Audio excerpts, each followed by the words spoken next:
तेजस्वी ने नीतीश सरकार पर बोला हमला।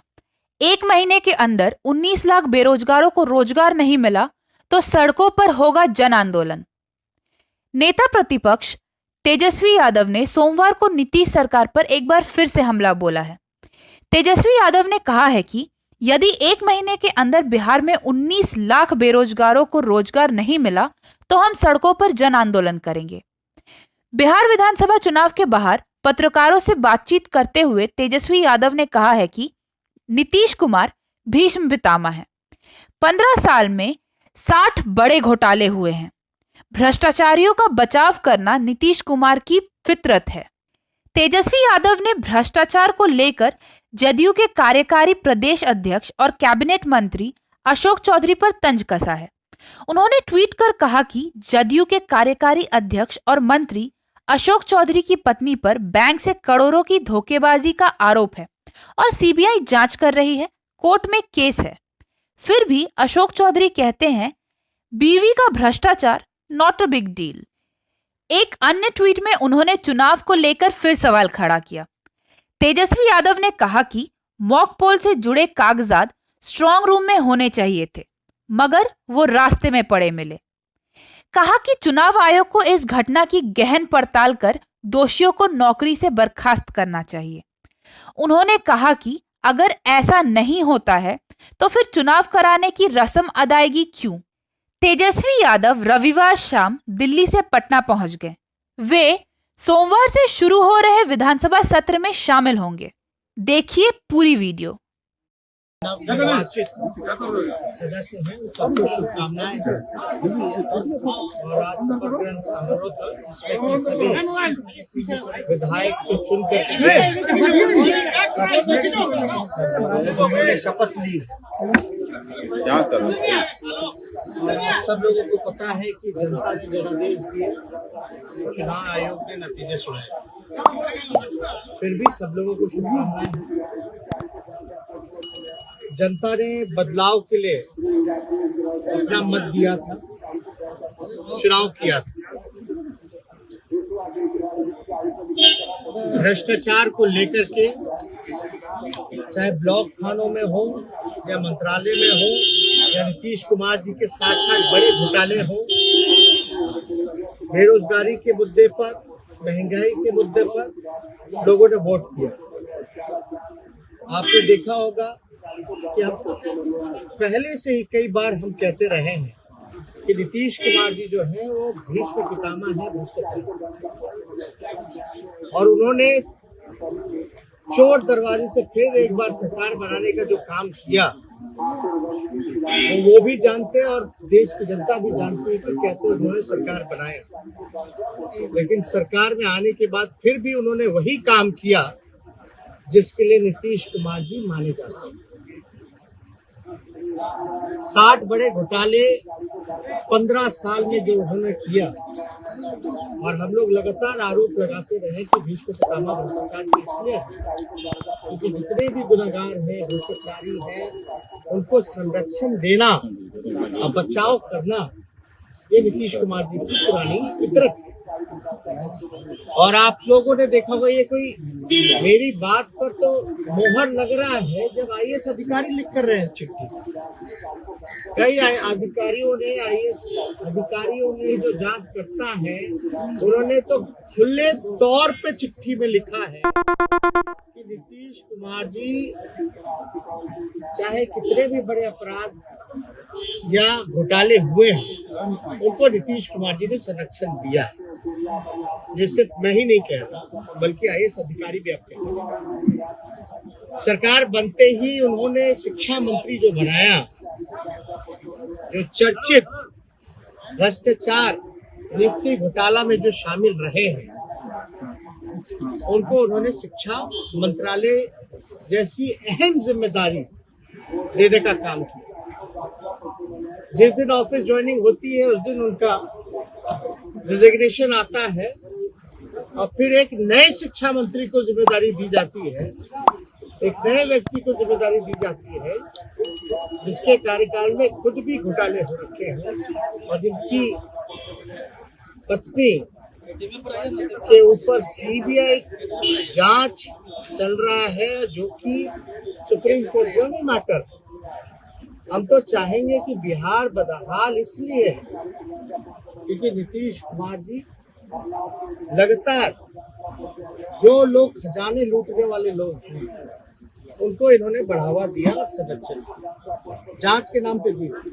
अब जो नए शिक्षा मंत्री हैं जिनको जिम्मेदारी मिली, हम तो चाहेंगे कि बिहार के माननीय मुख्यमंत्री नीतीश कुमार जी को आकर के स्पष्टीकरण देना चाहिए। हर बात पे मुख्यमंत्री का जवाब नहीं होना चाहिए।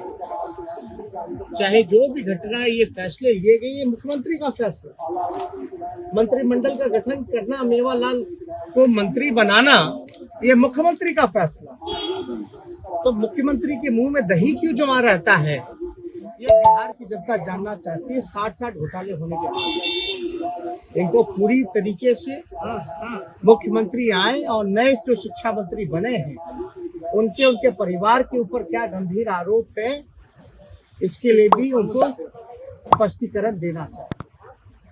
आप लोग तो सब लोग जानते हैं, हम लोगों पे सवाल उठाते थे, अंतरात्मा जागती थी, नैतिकता की बात होती थी, गवर्नर हाउस पहुंच जाया करते थे। अब थोड़ी सी लाज शर्म नहीं बची।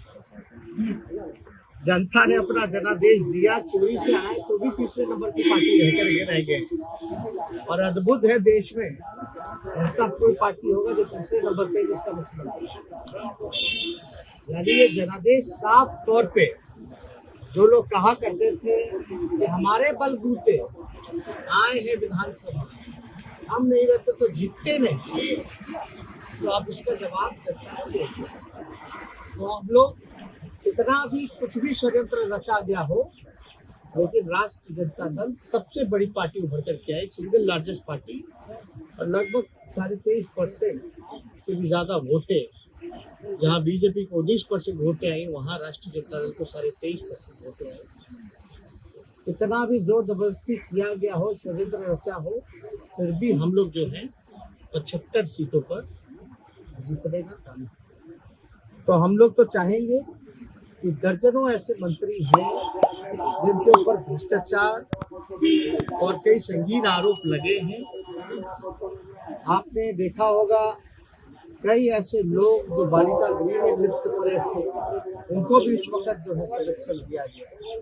हमको तो ज्यादा कुछ नहीं कहना, सुप्रीम कोर्ट के फटकार के बावजूद भी नीतीश कुमार जी में कोई सुधार नहीं रहा, कोई लोक लज्जा नहीं बची। तो अब जनता जो है वो देख रही है, अब जनता जवाब। देखिए, एक सवाल विरोधी कह रहे हैं कि भ्रष्टाचार के आरोप पर मेवालाल चौधरी ने इस्तीफा दे दिया। जब भी ऐसा कोई मामला आता है नीतीश कुमार कार्रवाई करते हैं, लेकिन आपके ऊपर भी ऐसे ही मामले दर्ज हैं इन्हीं धाराओं में। तो क्या आप जो बताओ नेता प्रतिपक्ष है उसे वो पदभार ग्रहण करेंगे? अब एक बात बताइए, हम मंत्री कब थे, उप मुख्यमंत्री कब थे?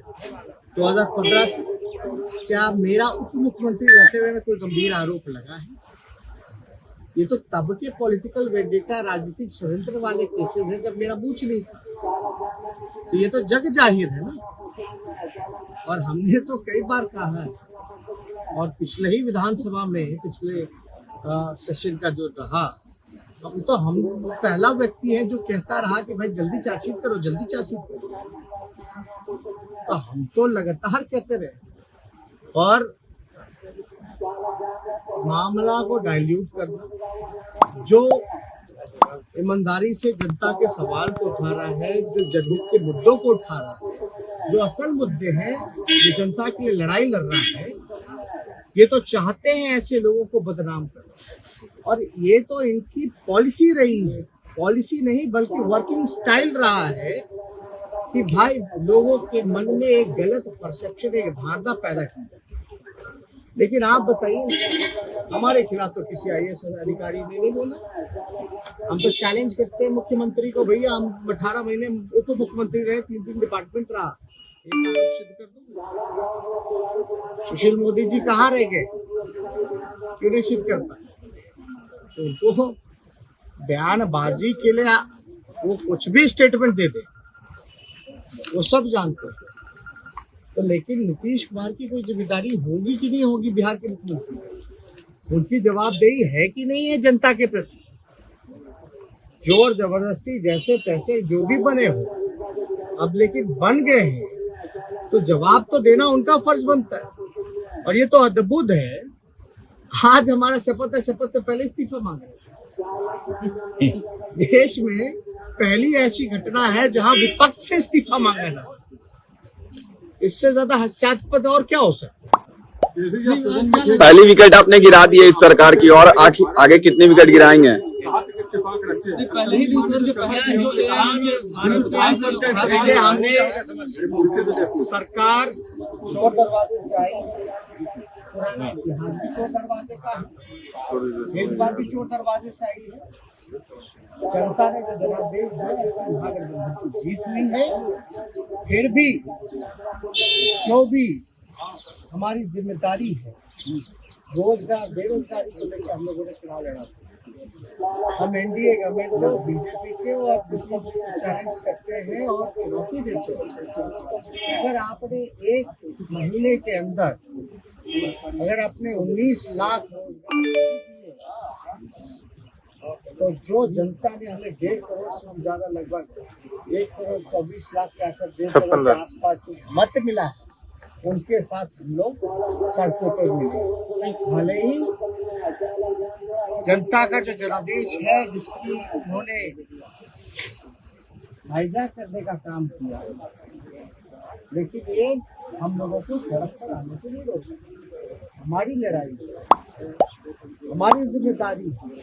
चाहे हम पक्ष में रहते तो हमने तो समय सीमा बताई थी कि हम पहले कलम से पहले मंत्रिमंडल की बैठक में हम जो है 10 लाख सरकारी नौकरी दें।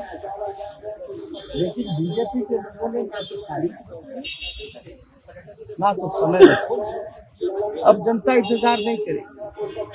बिहार बेरोजगारी का केंद्र बना है और 1 महीने के अंदर अगर 19 लाख रोजगार अगर इन लोगों ने नहीं दिए तो जनता के साथ जन आंदोलन, हम सड़क पे उतरने का काम